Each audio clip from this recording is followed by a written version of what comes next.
Hello and welcome to PB Cooking with Jay. Today we are going to make a delicious guacamole.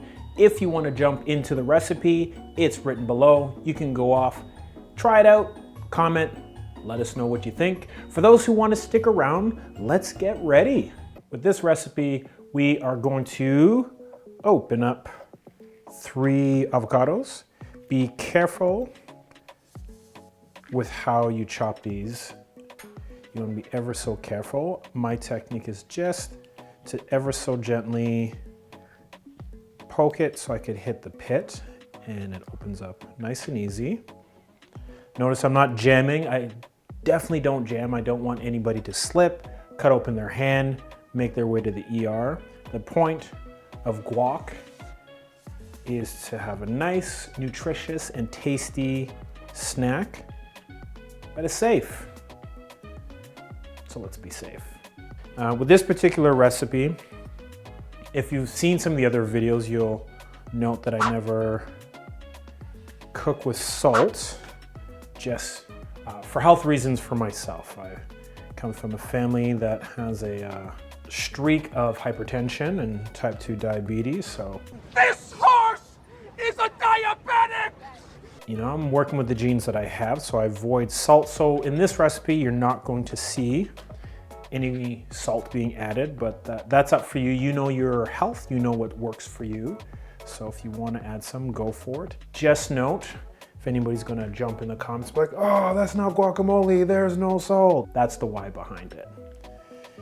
So for those who may share the same sort of genes as myself, that's the reason. Oh, let's get the stem out. Okay, so we're almost there. So part of my secret here is I give it a little bit of a squeeze to loosen up the pit. And it pops right out. We'll scoop these out. So back to this being a very underrated snack. You know, with having it being chock full of avocados, it's filled with healthy fats. You've got your omega-3s. It's filled with vitamins C, E, and K, and B6. Avocados are just the best. All right, so we're just gonna mash this up. This is kind of key. You wanna have a nice smooth texture. So we'll give that a good mash. And once we have this mashed up, we're just gonna put this, tuck it to the side, and we will start getting our other amazing ingredients in here. I think we have hit ideal texture. Next up, we're gonna chop up a couple of tomatoes. I have 2 Roma tomatoes here. You can go with hot house or whatever other tomatoes work for you. Make sure your knife is nice and sharp. I think mine is on the verge of needing to be sharpened. When it starts mashing it down, that's not a good sign.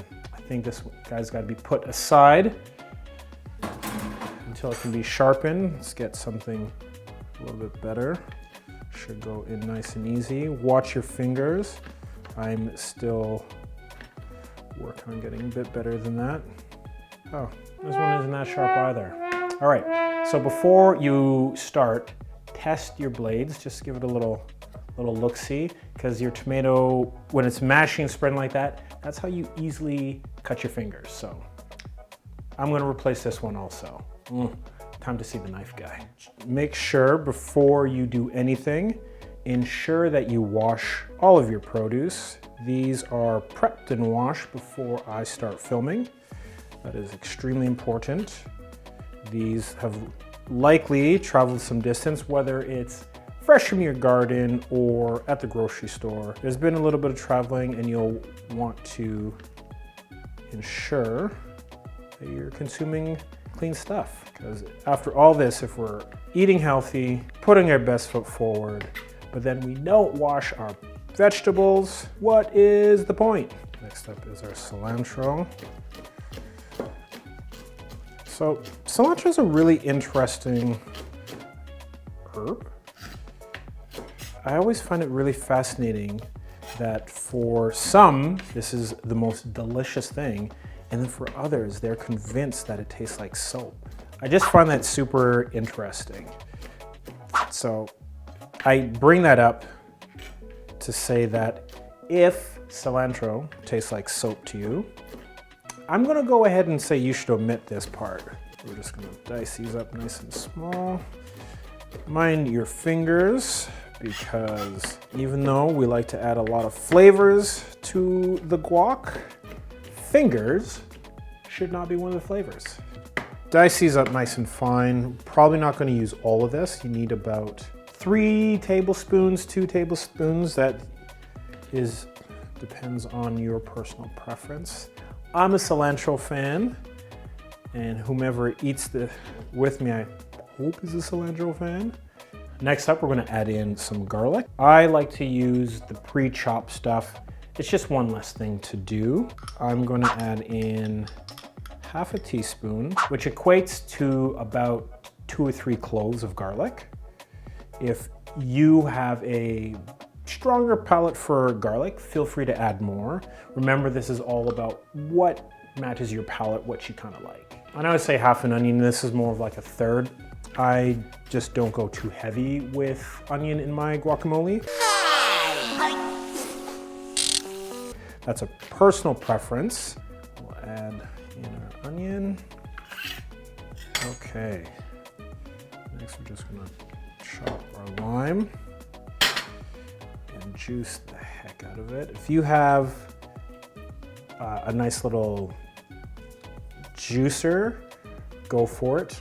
I don't have that to my avail, so I just gotta squeeze the heck out of the lime. Maybe that's something to invest in. For those with juicers, what type do you use? Let me know. What do you recommend? What's a good alternative to doing the forearm workout that I'm doing here? And also, please note, I stress washing vegetables. And I also ensure that I wash my hands a lot as I'm cooking, so please don't be grossed out as I do this, because I've washed my hands a ton of times while cooking, before cooking, during cooking. I like to add in just a little bit of pepper.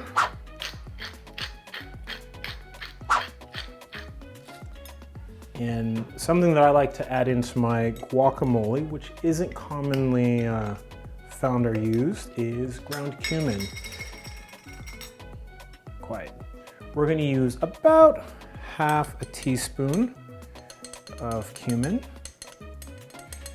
Adds a nice little flavor to it. Put that in there.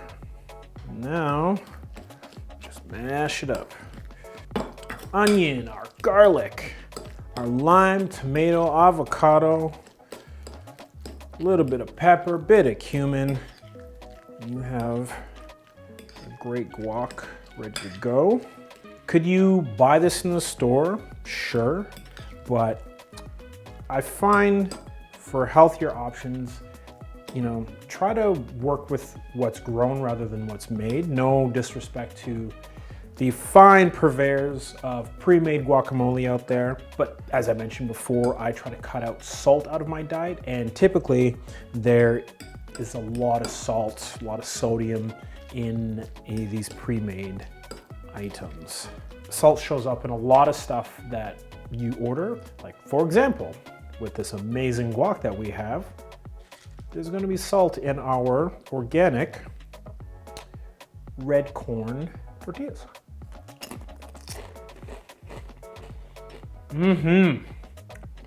That's it right there. You may notice there's no jalapeno in my guacamole. Some people like to add jalapeno, scotch bonnet, whatever. I personally don't like my guacamole to fight back, and jalapenos do a bit of a number on my system. Sorry. Hey, you mind if I go to the men's room? Please. Okay. And there we have it, our nutritious and delicious guacamole. So bon appetit, bien provecho, enjoy it whenever and wherever. And as always, be kind, do good, and be sure to watch some of the other fine recipes here on PB Cooking with Jay.